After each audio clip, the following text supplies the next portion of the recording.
এখন আব্বাস সিদ্দিকী দেখছে তোয়া সিদ্দিকী যদি এত করতে পারে আমি কেন করতে পারবো না। কি সর্বনাশ, এত বড় একটা চিটিং কাজ হলো। আজকের নয় কালকের হবে, সিবিআই হবে, সিবিআই। বাঙালি মুসলমানদের তীর্থস্থান ফুরফুরা শরীফ, সেই ফুরফুরা শরীফে আজকের রাজনীতির আখড়া করতে চলেছে। যে ফুরফুরা শরীফের মাথা হচ্ছে দাদা হুজুর পীর কেবলা হযরত আবু বকর সিদ্দিক রহমাতুল্লাহ আলাইহি, যার 5 হুজুর পীর কেবলা রহমাতুল্লাহ আলাইহি দাদা হুজুরের আদর্শকে মেনে চলেছে, দেশের মানুষকে কুসংস্কার থেকে সংস্কারে এনেছে, ইসলামকে জানাতে শিখেছে, ইসলামকে বোঝাতে শিখেছে, নামাজ রোজা করাতে শিখিয়েছে। সেই ফুরফুরা শরীফের আজকের কিছু চ্যাংড়া যারা আজকের বলছে যে আমরা ভোটে দাঁড়াবো, এরা রাম ছাগল ছাড়া অন্য কিচ্ছু নয়। এরা কাফেরের জায়গায় হাজির হচ্ছে। দাদা হুজুরের বরদোয়া এদের নসিবে রয়েছে, এরা কোনোদিন উন্নতি করবে না। আমরা ফুরফুরা শরীফের মুরিদ, ফুরফুরা শরীফকে মাথায় তাজ করে রাখি।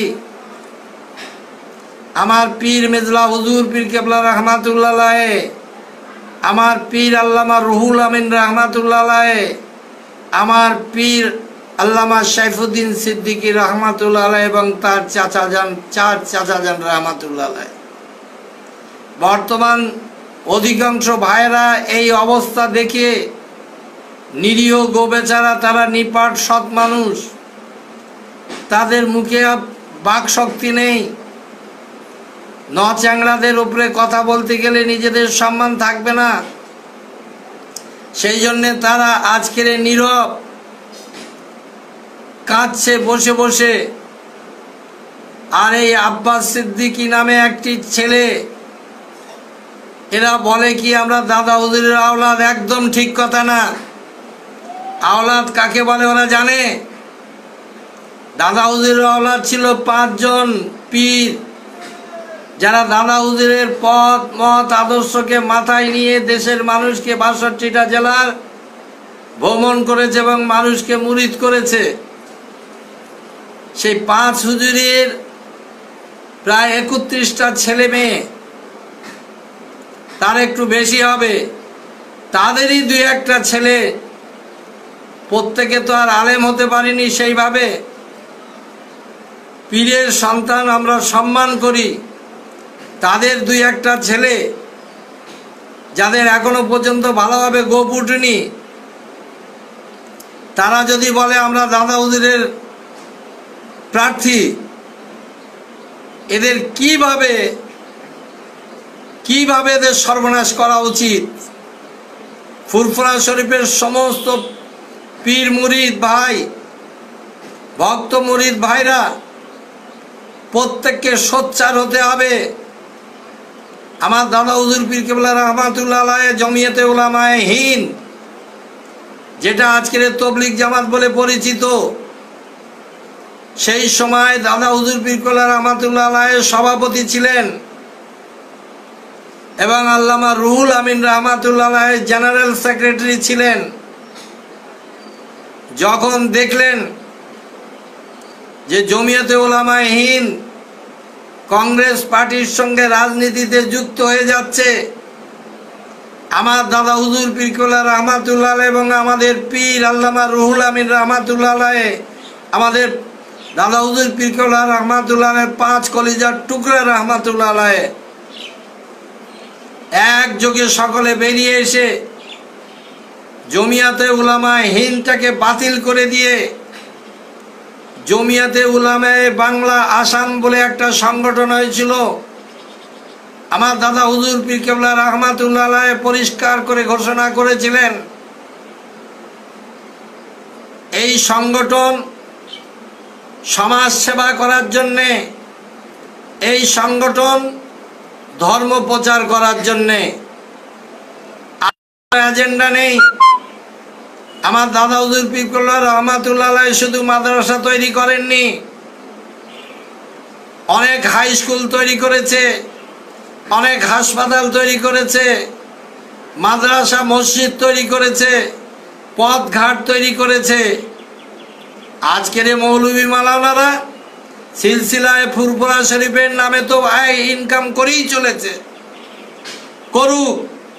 আমার দাদা হুজুর পীর কেবলা রহমাতুল্লাহ আলাইহি সিলসিলার আলেমদের করে খাওয়ার জন্য ওয়াজ নসিহত করিয়েছিল, যার জন্য ফুরফুরা শরীফের 3 দিনের জলসায় কোনো মাইক থাকে না, 25-30 জনকে নিয়ে গোল করে করে একটা খালি মুখে ওয়াজ করানো হয়, আলেমদের পরিচিতি ঘটানো হয়। এটা হচ্ছে আমার দাদা হুজুর পীর কেবলা রহমাতুল্লাহ আলাইহির কৌশল। সেখান থেকে দাওয়াত নিত, সেই দাওয়াত নিয়ে জেলায় জেলায় সব পৌঁছে যেত আলেমরা। আজকের সমাজের কোনো কাজ নেই, নেই হাসপাতাল মাদ্রাসা তৈরি হওয়া, মসজিদ তৈরি হওয়া, যা করে জনগণ করে। পীর সাহেবরা আজকের কি করছেন? আমার সব পীর ভাইরা মহব্বতের মানুষ, কিন্তু আজকের তারা নিপাট সরল সোজা মানুষ। আমি খুব পরিষ্কার কথা বলছি, তোহা সিদ্দিকী সাহেব শুরু করেছিলেন, আর আজকের সকলে দর তুলতেছে যে তোহা সাহেব যদি এত কিছু করে নিতে পারে বিনা ওয়াজে, ওয়াজ নেই নসিহত নেই, এত টাকা পায় কোথায়, অত বড় বিল্ডিং হয় কোথা থেকে? আমাকেও করতে হবে, আমাকেও বড় বড় বিল্ডিং করতে হবে। অন্ধভক্ত ফুরফুরা শরীফের মানুষ, ফুরফুরার কোনো আলা ওলাদরা যদি কোনো কথা বলে তাতে বিশ্বাস মানুষ করে দেয়। কিন্তু আজকের বোঝবার দিন এসেছে, ভাববার দিন এসেছে। এই ভাববার এবং বোঝবার দিন বোঝার জন্য আমার দাদা হুজুর পীর কেবলা রহমাতুল্লাহ আলাইহি ওসিয়াতনামা করে গিয়েছিলেন। আপনি একটা দলিল কিনলেন, জমি কিনলেন, জমিটার একটা শর্ত আছে, সেই শর্তের জমিটা ব্যবহার করতে পারেন না। আমার দাদা হুজুর পীর কেবলা রহমাতুল্লাহ আলাইহি ফুরফুরা শরীফকে কখনো তার মুরিদ তার সন্তানদের উপরে ছেড়ে দেয়নি, তার সন্তানদের সন্তানদের উপরে ছেড়ে দেয়নি, তার সন্তানদের উপরে ছেড়ে দেয়নি, তার সন্তানদের উপরে ছেড়ে দেয়নি। আজকে যে যুগটা চলছে, দাদা হুজুর পীর কেবলা রহমাতুল্লাহ আলাইহি একটা যুগ, 5 হুজুর পীর কেবলা একটা যুগ, তাদের ছেলেদের সন্তানদের একটা যুগ, লাস্ট আমাদের পীর আল্লামা সাইফুদ্দিন সিদ্দিকী রহমাতুল্লাহ আলাইহি যতদিন বেঁচে ছিলেন ফুরফুরায় এই ঘটনা ঘটেনি, কেউ মাথা উঁচু করে বড় বড় কথা বলেনি। আজকের বেহায়ার মতো যেখানে সেখানে একটা মাননীয় মুখ্যমন্ত্রী দেশের ভালো কাজ করছে, মন্দ কাজ করছে, জনগণ বিচার করবে। তুমি কে? তুমি চ্যালেঞ্জ করো। তুমি চ্যালেঞ্জ করছো, তার মানে কি ফুরফুরা শরীফের সব লোক চ্যালেঞ্জ করছে? একটা লোক নাই তোমার পেছনে। তুমি বলছো 294টা সিটে তুমি প্রার্থী দেবে, প্রার্থী কাকে দেবে? তুমি বিজেপির সঙ্গে ভেতরে ভেতরে সব যোগ সাযোগ করেছো যে মুসলমানের ভোট ভাগ হোক, বিজেপি জিতে যাক, মমতা ব্যানার্জি হেরে যাক, বিজেপি যখন সরকার আসবে তখন আমিও একটা তোহা সিদ্দিকী হব, তাই তো? সেগুড়ে বালি জামানত বাজেয়াপ্ত হবে না। ভোটের আপনি রাজনীতি করছেন, ভোটের কি বোঝেন? রাজনীতির কি জানেন?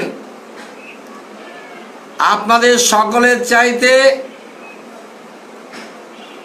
এই আমাদের জমিয়তে উলামা হিন্দের সভাপতি লাইব্রেরি মিনিস্টার হয়েছে,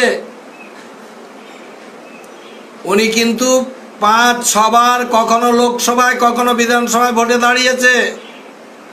হিসেবটা এরকম ছিল, এত মাদ্রাসা আছে, এত ছাত্র আছে পড়াচ্ছি, তাদের গার্জেনরা আমাদের ভোট দেবে, ঘোড়ার ডিম দেবে ভোট।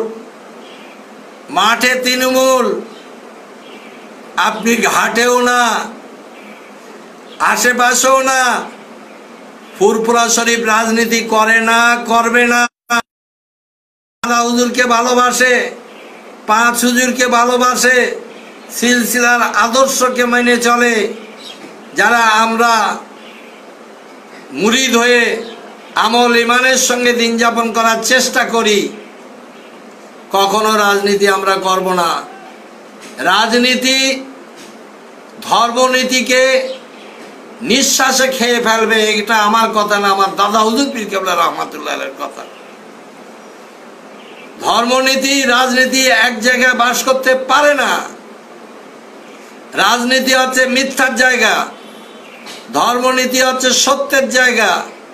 দুটো এক জায়গায় থাকলে তো দুবেলায় ঝগড়া হবে। আপনি কি করে মেশাতে চাচ্ছেন? আর আপনি মেশাবেন আর দেশের লোক মেনে নেবে? সিদ্দিকুল্লাহ চৌধুরী প্রত্যেক বছরে ভোটে দাঁড়িয়েছে, প্রত্যেকবারের ভোটে জামানত বাজেয়াপ্ত হয়েছে। কলকাতায় সমাবেশ করেছে 10,000 20,000 লোক নিয়ে, মুসলমানদের দেখিয়েছে দেখো আমার পেছনে কত লোক। মুসলমানের জায়গায় দাঁড়িয়ে থেকেছে। তোমার পেছনে যদি দৌড়বে তো তৃণমূলকে ভোট দেবে কে? মুসলমানকে আজকে বাঁচতে হবে, মুসলমানকে আজকে বাঁচাতেও হবে। একমাত্র কারণ মুসলমানকে দিয়ে এটা হবে না, মুসলমানকে দিয়ে এটা হবে। মুসলমান জোট বাঁধলে এটা সম্ভব, আর কাটাকুটি হলে এটা সর্বনাশ। সিদ্দিকুল্লাহ চৌধুরী আর ভোটে দাঁড়াবার নেশা মিটে গেল। মমতা ব্যানার্জির কাছে গিয়ে সোজা সাপটা বলল, আমি তোমার দলের প্রার্থী হতে চাই। মমতা ব্যানার্জি এক কথায় বলল ওয়েলকাম। ভোটে দাঁড়ালো, এমএলএ হলো, একটা মন্ত্রী দিল, যোগ্য যত আছে তার চাইতে বেশি সম্মান পেল। তোমার কি স্বপ্ন জেগেছে সিদ্দিকুল্লাহ পেতে পারে, তা আমি কেন পাবো না? আমারও তো এই হাজার হাজার লোক নিয়ে স্প্যান্ডিস্টে আমি মিটিং করছি, আমার কেন চেনবে না? তোয়া সিদ্দিকী অনেক সুযোগ সুবিধা নিয়েছে, অনেক নিয়েছে ফুরফুরাকে ভাঙিয়ে। আল্লাহর গজব পড়বে, খোদার কসম খেয়ে বলছি। আমি পীর সাহেব না, কিন্তু আমি পীর সাহেবের মুরিদ। এবং ফুরফুরা শরীফের এটা মনে করবেন না, ফুরফুরা দরবার শরীফ শুধুমাত্র ফুরফুরা শরীফে যারা জন্ম নিয়েছে তাদের, দাদা হুজুরের औलाद যারা তারা না। দাদা হুজুরের কলবের সন্তান আমরাও।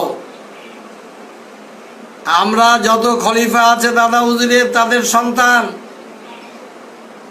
আমরাও সেই রিলেশন। আমরা কিন্তু এটা হতে দেব না।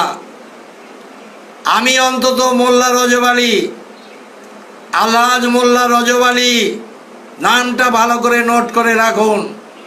খোদার কসম খেয়ে বলছি, পশ্চিম বাংলা জুড়ে এই আব্বাস সিদ্দিকী তুমি কত ভোটে দাঁড়াবার তোমার নেশা মিটিয়ে, কি করে ভোটে দাঁড়াও তুমি দাঁড়াতে পারো? গণতান্ত্রিক দেশ, ফুরফুরার নামে তুমি ভোট চাবে।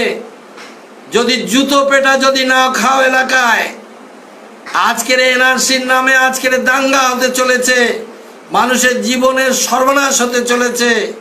আজকের করোনা ভাইরাসের চাইতে ডেঞ্জারাস ভাইরাস, এই ভাইরাসের শেষ নেই। করোনার টিকা বেরোবে, ভাইরাস শেষ হয়ে যাবে। ভাইরাস যেরকম আরো অনেক রোগ আছে, যে রোগ এখনো শেষ হয়নি ওষুধ আছে, ওই রকম করোনারও ওষুধ তৈরি হয়ে যাবে। দেশ জুড়ে আবার স্বাভাবিক হয়ে যাবে, আবার ভাইরাস আসবে, আবার এরকম মহামারী হবে। এ তো আমার আল্লাহর গজব। আমরা আল্লাহর নাম ভাঙাই, আমরা দাদা হুজুরের নাম ভাঙাই, আমরা নূরের তৈরি বলি। অসভ্য কোথাকার! নূরের তৈরি, নূর মানে কি? নূর জিনিসটা কি? আর কে নূরের তো একমাত্র একটাই, সে তো আমার আলা হযরত মুহাম্মদ সাল্লাল্লাহু আলাইহি ওয়াসাল্লাম, যিনি শিশুকালে মা হালিমার ঘরে থাকতেন। সারা গ্রাম অন্ধকার থাকতো, হালিমার ঘর আলোয় আলো হয়ে থাকতো। সেই নূর আমার সঙ্গে একদিন তোহা সিদ্দিকীর দেখা হয় নিউ মার্কেট মসজিদের কোনায়। বিশাল 45 লক্ষ টাকার একটা গাড়ি, সেই গাড়িতে করে গিয়েছে। আমি সালাম কালাম করলাম, উনি আমাকে চিনতে পেরেছে কি জানি না। আমরা তো ভক্ত, আমরা তো ফুরফুরার ভাইদের চিনি। তারপর আমি তাকে শুধু জিজ্ঞাসা করলাম যে ভাই, দাদা হুজুর পীর কেবলা রহমাতুল্লাহ আলাইহি তো রাজনীতি ছেড়ে দিয়েছিলেন, রাজনীতির ভয়তে তো জমিয়তে উলামা হিন্দ ভেঙে দিয়ে জমিয়তে উলামা বাংলা আসাম সংগঠন করেছিল দেশের সেবা করার জন্য এবং ধর্ম প্রচার করার জন্য। আপনি কেন রাজনীতির মধ্যে ঢুকছেন? এটা কি ঠিক করছেন? বলছে আমি বাইনানে মিটিং করলাম, সেখানে 70,000 লোক। আমি আর বক্তা কে ছিল? বলছে বক্তা ছিল মমতা ব্যানার্জি। তখন আমি তাকে বলেছিলাম, ভাইজান মমতা ব্যানার্জিকে বাদ দিয়ে একটা মিটিং করুন, 3,000 লোক আপনি আনতে পারেন কিনা আমি দেখতে চাই।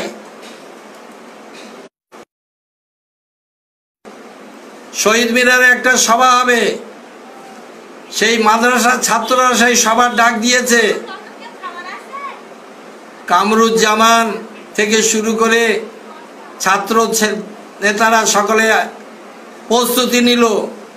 তোহা সিদ্দিকী সে বলল কি, মহাসমাবেশ ফুরফুরা দরবার শরীফের। নাউজুবিল্লাহ। ফুরফুরা শরীফের সমাবেশ বলে কিছুই ছিল না। আমি দেখতে গিয়েছিলাম শহীদ মিনারে, গিয়ে কি দেখলাম জানেন? দেখলাম মাত্র গুণে যদি পাই তো 5,000 লোক হবে। ছোড়ায় ছোড়ায় ঘুরছে শহীদ মিনারটা। তোহা সিদ্দিকী সাহেব, মাদ্রাসার ছাত্ররা তো সব মাদ্রাসা ভেঙে চলে এসে এই করলো, তা আপনার মহাসমাবেশের লোক কই? ফুরফুরাকে ভাঙিয়ে করা, তাই না? রাজনীতি করা, মমতা ব্যানার্জিকে দেখানো, দেখো আমার একটা বিরাট ব্যাপার ট্যাপার, ফুরফুরায় অন্য কেউ নেই, আমি তোহা সিদ্দিকী। এখন আব্বাস সিদ্দিকী দেখছে তোহা সিদ্দিকী যদি এত করতে পারে, আমি কেন করতে পারবো না? কি সর্বনাশ! এত বড় একটা চিটিং কাজ হলো। আজকের নয় কালকের হবে, সিবিআই হবে, সিবিআই। একটা করে ইট নেওয়া হয়েছে, বলা হয়েছে আমি সমাজের বিরাট বড় কাজ করব, যেন আমি মুখ্যমন্ত্রী হয়েছি, তাই না? এই টাকার হিসেব দিতে হবে। অন্ধ ভক্তরা কিন্তু এই 1 টাকা 100 টাকার একটা ইট নিয়ে যেতে তাদের 200 টাকা 300 টাকা ব্যয় করতে হয়েছে। আর দাদা হুজুরের অর্ডার মতো, আদেশ মতো, তার আদেশনামা থেকে যেটা লেখা আছে সেই অধিকারী হয়ে বলবো যে আপনার বিরুদ্ধে আব্বাস সিদ্দিকী সাহেব সিআইডি হবে এবং আমি তার নেতৃত্ব দেব।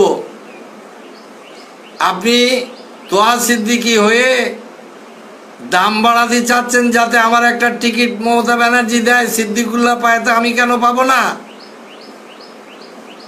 নেশা ছুটে যাবে। ফুরফুরার মানুষ ফুরফুরায় থাক। ছোট হুজুর পীর কেবলা রহমাতুল্লাহ আলাইহির একটা সন্তান বাদুড়িয়ায় মুসলিম লীগে ভোটে দাঁড়িয়েছিল। আমার ছোট হুজুর পীর কেবলা রহমাতুল্লাহ আলাইহি আমাদের মাথার তাজ। উনি ওনার সন্তানকে বলেছিলেন, খোকা তুই রাজনীতি করছিস, ভোটে দাঁড়ালি, তোর দাদু এটা পছন্দ করতো না, তোর কিন্তু ভালো হবে না। আল্লাহ ভালো জানে, জানি না। সেই সন্তান কিন্তু আজকের ছোট হুজুর পীর কেবলা রহমাতুল্লাহ আলাইহির মাজারের সামনে পাশে কিন্তু লাশ হয়ে শুয়ে আছেন। এটা আমার ছোট হুজুর পীর কেবলা রহমাতুল্লাহ আলাইহির বর্দোয়া। এগুলো ইতিহাস।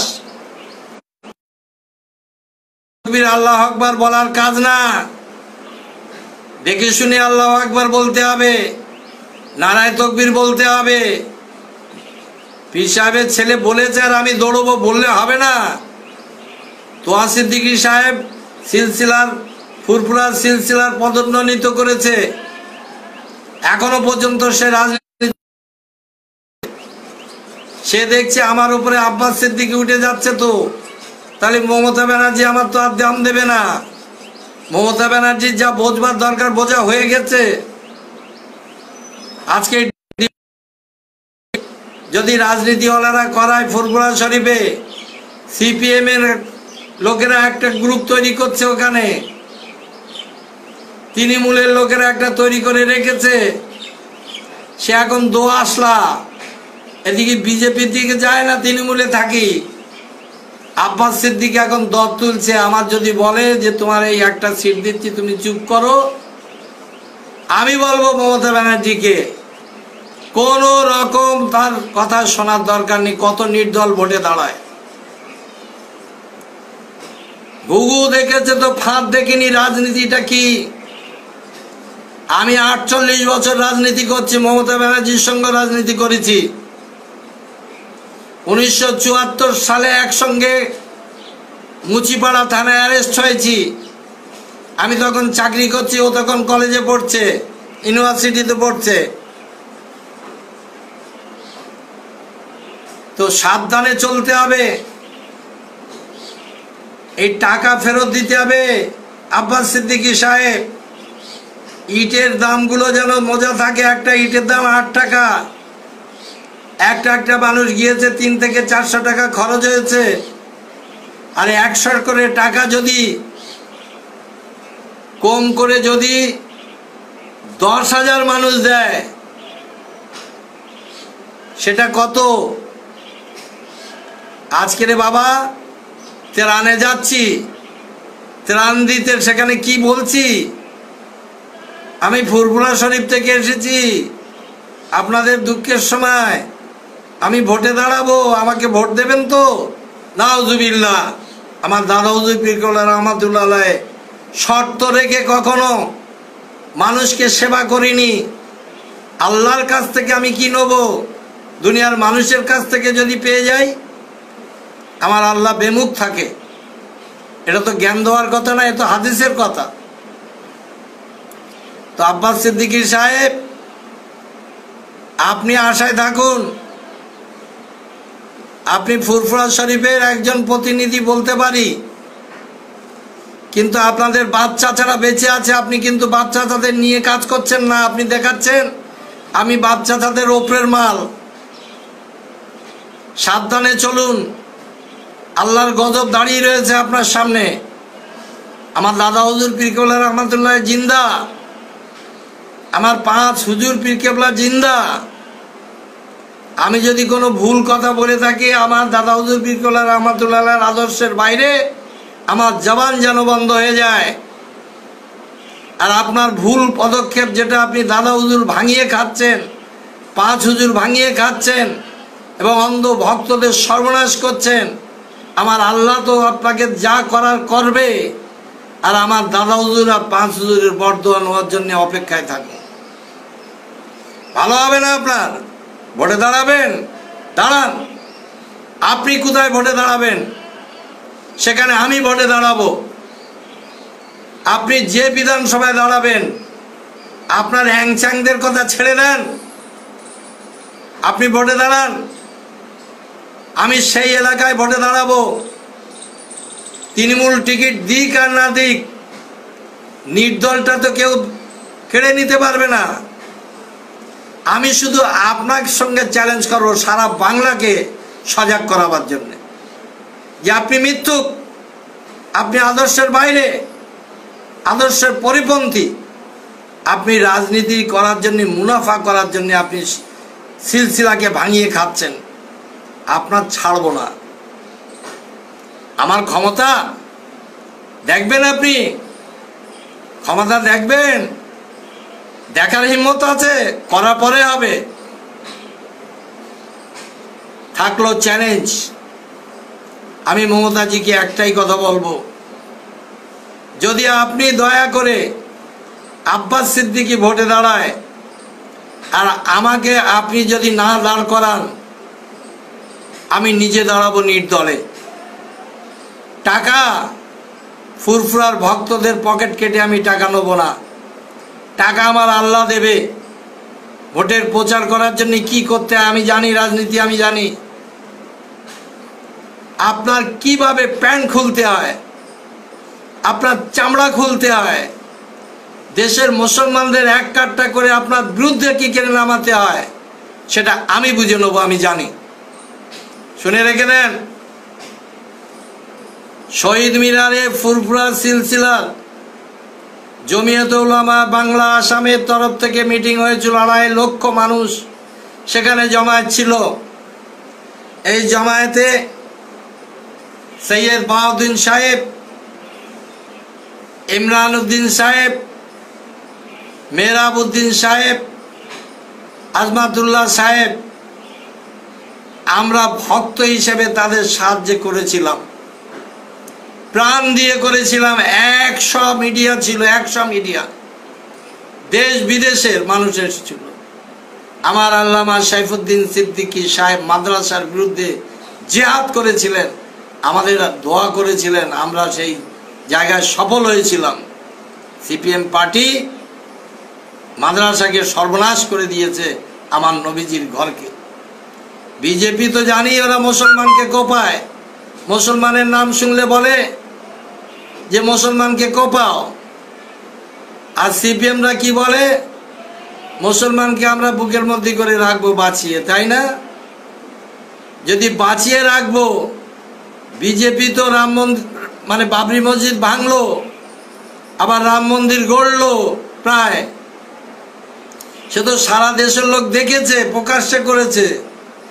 আর সিপিএম গোপনে কি করলো, আমার নবীজির ঘর মাদ্রাসা, যে মাদ্রাসায় কেউ বিড়ি সিগারেট খায় না, পায়ের জুতো খুলে ঘরে ঢোকে, সেই মাদ্রাসায় আজকের সিগারেট খায়, দাঁড়িয়ে পেশাব করে। সেখানে হিন্দু অমুসলিম ভাইরা সব ওখানে চাকরি পাচ্ছে, মেয়েরাও চাকরি পাচ্ছে, ন্যাকেডলি থাকছে। মাদ্রাসা তো বাইরের প্রচার পরিবেশ তো নষ্ট করেছেই, মাদ্রাসার যে ভিতরের তত্ত্ব সেটা হচ্ছে কোরআন, হাদিস, ফিকহ, তাসবিহ, এত ছোট সাবজেক্ট করে দিয়েছে, জেন লাইনের সমস্ত পড়াশোনাকে বড় করে দিয়েছে। মাদ্রাসার বৈশিষ্ট্য বলে আর কিছু নেই। কে করেছে? সিপিএম পার্টি করেছে, বামফ্রন্ট করেছে। এত বড় ক্ষতি করলো, আমরা তাকে ছেড়ে দেব? মুসলমান আমার নবীজির ঘরকে বেইজ্জত করেছে, শুধু না ভেঙে চুরমার করে ধুলিস্যাৎ করে দিয়েছে। বাবরি মসজিদ তো বিজেপিরা করেছে, আমরা তো চোখে দেখছি। আর সিপিএমরা মাদ্রাসাটাকে শেষ করেছে, আমার নবীজির ঘরকে। যে মাদ্রাসা আমরা আল্লাহর নামে, আল্লাহ রসুল সাল্লাল্লাহু আলাইহি সাল্লামের নামে খেয়ে না খেয়ে জমি বিক্রি করে মাদ্রাসায় টাকা দিয়েছি আল্লাহকে খুশি করার জন্য, আমার নবীজির দোয়া নেওয়ার জন্য, আমার নবীজির সাফায়াত নেওয়ার জন্যে, সেই মাদ্রাসাকে ধুলিস্যাৎ করে দিল সিপিএম পার্টি, বামফ্রন্ট সরকার। আমরা তাদের কথা ভুলে যাব? তাদের কথা ভুলে যাব? আমি ভুলিনি, মানুষ ভুলতে পারে, ইতিহাস ইতিহাস হয়ে থাকবে। আর ইতিহাসকে স্মরণ না করাটা হচ্ছে ভবিষ্যৎ চলার পথকে ক্ষতি করা। অনেক যুবক ছেলেরা জানে না, মুসলমান হিন্দু ভাইরাও জানে না মাদ্রাসাটা কি। আরে মুখ্যমন্ত্রী বুদ্ধদেব ভট্টাচার্য যখন মুখ্যমন্ত্রী, তখন আমরা 7ই জুলাই 2007 সাল সৈয়দ বাহাউদ্দিন সাহেবের নেতৃত্বে ইমরান সিদ্দিকী সাহেব, মেহরাব সিদ্দিকী সাহেব, আজমাতুল্লাহ সিদ্দিকী সাহেব, মেহনাজ সিদ্দিকী সাহেব, সকলে আমরা গিয়েছিলাম। সে নিজে মাদ্রাসা মিনিস্টার হয়ে বলছে মাদ্রাসায় শুধু আরবি পড়ালে চলবে না, সেখানে আধুনিকরণ করতে হবে। আমি প্রশ্ন করেছিলাম, আপনি তো মুখ্যমন্ত্রী শুধু নন, আপনি তো মাদ্রাসার শিক্ষামন্ত্রীও, আপনি জানেন না যে জেন লাইনের বাংলা, ভূগোল, ইতিহাস, অঙ্ক, বিজ্ঞান চেয়ার লাইনে যা যা পড়ানো না সবই তো মাদ্রাসায় আছে। চোখ বড় বড় করে বলছে সে কি তাই আছে নাকি? একটা মুখ্যমন্ত্রী, একটা দেশের মাদ্রাসা মন্ত্রী, সে চোখ আলো বড় হয়ে বলছে তাই আছে নাকি? আরে সব কিছু আছে, তারপরেও আপনারা এ সর্বনাশ করলে কেন? এইরকম একটা দেশের মুখ্যমন্ত্রী যদি চলায় এবং সে নিজে কিছু জানে না, তাহলে চোখ বুঝে সই করে দিয়ে গেছে আর মাদ্রাসার সর্বনাশ হয়ে গেছে। অন্য কেউ করেনি, সিপিএম পার্টির মুসলমানরাই করেছিল। মোস্তফা বিন কাসেম তখন মাদ্রাসা বোর্ডের চেয়ারম্যান, বেশ মুসলমানের মাথায় টুপি দিয়ে নবীজির ঘরকে ধূলিসাৎ করে দিয়ে দিল। আর আমরা মুসলমান রাজনীতি দিয়ে থেকে গেলাম, ইসলামকে দেখলাম না, মুসলমানকে দেখলাম না, কোরআনকে দেখলাম না, হাদিসকে দেখলাম না, ফিকহকে দেখলাম না, তাসবিহকে দেখলাম না। নাউজুবিল্লাহ, এরা কবরে গিয়ে কি জবাব দেবে? যার জবাব সে দেবে। আমি মুসলমান, আমার অধিকার আছে আমার কথা বলার, আমার ইসলামকে রক্ষা করার দায়িত্ব আছে, আমাদের প্রত্যেকের দায়িত্ব আছে, ইমানি দায়িত্ব আছে, দেশকে বাঁচানো, জাতিকে বাঁচানো, সকলে মিলে একসঙ্গে থাকার একটা সংকল্প রয়েছে আমার দেশে। পৃথিবীতে একটাই দেশ, তার নাম ভারতবর্ষ। সামনে নির্বাচন। ফুরফুরা শরীফের আব্বাস সিদ্দিকের নামটা আমি বলছি, আমার কষ্ট হচ্ছে। এমন কিছু ব্যাপার না যে ওর নাম ধরে কথা বলতে হবে। আজকে তো খুব সুখের বিষয় যে ফুরফুরা শরীফের মাটিতে আমি যখন প্রথম বলি, নিশ্চয়ই টনক নড়েছে কারুর কারুর। আজকের অন্তত ৫-৭ জনের মুখ দিয়ে প্রকাশ্যে বক্তব্য শুনছি আব্বাস সিদ্দিকের বিরুদ্ধে। এটা সৌভাগ্য, এটা আমার দাদা হুজুরের দোয়া, ৫ হুজুরের দোয়া। আমি নিশ্চিত ২০২১ সালের আগে আরো অনেক ভাইদের মুখ খুলবে। আব্বাস সিদ্দিকে পথে পড়ে মরবে, পচা বেগুনের মতো, পচা কুমড়োর মতো, পচা আলুর মতো দুর্গন্ধ হয়ে থাকবে, যেখানে যাবে ছিচি হবে। আমি ভোটে দাঁড়াবো, ও যেন ভোটে দাঁড়ায়। আমি আপনাকে বলছি আব্বাস সিদ্দিকী সাহেব, আপনি ভোটে দাঁড়ান। আপনি মেদিনীপুরে যাবেন, আপনি মালদায় যাবেন, আপনি বর্ধমানে যাবেন, আপনি মুর্শিদাবাদে যাবেন, আপনি জঙ্গলবনে যাবেন, আমি সেই চুলোয় যাব, আমি সেখানে ভোটে দাঁড়াবো। এবং আমার দায়িত্ব থাকবে শুধু যে ফুরফুরা শরীফের সর্বনাশ করছে এই লোকটা, মুসলমানের সর্বনাশ করছে এই লোকটা। মমতা ব্যানার্জি ওকে ডাকছে না, ওকে টিকিট দিচ্ছে না, ওর কান্না শুনছে না, বুঝছে না, তাই ও আজকের ঘুরতে এসেছে মুসলমানদের নামে, দাদা হুজুরির নামে। ওকে আপনারা বয়কট করুন, ওকে ছিচি করুন, হ্যাকথু করুন। এটা কোনো হিংসা দিয়ে বলছি, আমার কষ্ট হচ্ছে। ফুরফুরার আলা আওলাদ, তাদের আওলাদরাও আমাদের কাছে সম্মানীয়। আমি প্রত্যেকের সম্পর্কে বলছি না। সামনে এসেছে তোহা সিদ্দিকী, সে ঘুটে গিয়েছে, অনেক পলিটিক্স করেছে, ওর কাছে অনেক লোক গিয়েছে। কেন গিয়েছে? মমতার সঙ্গে অনেক ভালো সম্পর্ক। তারপরে কি ওখানে গেলে কাজ টাজ পাওয়া যাবে কোনি, তাই লোকে ভিড় দিয়েছিল। মমতা ব্যানার্জি শুধু এখানে একটা লিখে দেখ দরজার সামনে, closed, no admission for Toha Siddiqui. দরজার সামনে একবার লিখে দেখ, একটা লোক যাবে না। ঠিক যেরকম যায় না পশ্চিম বাংলার সিপিএম কংগ্রেসের